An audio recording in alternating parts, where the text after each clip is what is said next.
Ils sont une centaine ce dimanche à marcher pour défendre les collines autour de Lambesc, déterminés à ne pas laisser passer ce qu'ils estiment être une menace directe pour la biodiversité. Il faut savoir qu'il y aura des pistes carrossables pour les poids lourds au milieu des collines, puisqu'il faut bien que les poids lourds arrivent jusqu'à la centrale photovoltaïque où nous sommes. Parce que le projet, ils l'ont déployé sans aucune concertation, sans aucune transparence vis-à-vis des habitants ou des organisations environnementales.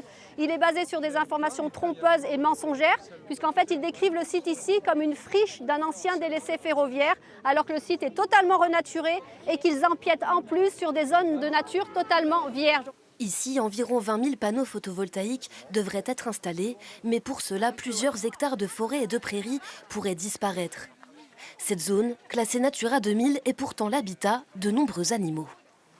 On a montré en fait qu'il y a une dizaine d'espèces protégées par l'Europe, donc d'intérêt européen, qui sont présentes sur le site et qui avaient été complètement passées sous silence, on va dire, par l'étude initiale. Et en gros, également, on a une quarantaine d'espèces qui sont protégées donc par la loi. Un permis de construire a été délivré en septembre 2024, mais le projet est pour l'instant en suspens en raison de son possible impact environnemental. La mairie, elle, soutient l'initiative. Dans le centre ancien, il est impossible d'installer des panneaux photovoltaïques. D'abord, la structure des toits. Deuxièmement, l'architecte des bâtiments de France interdit toute cette installation de panneaux photovoltaïques.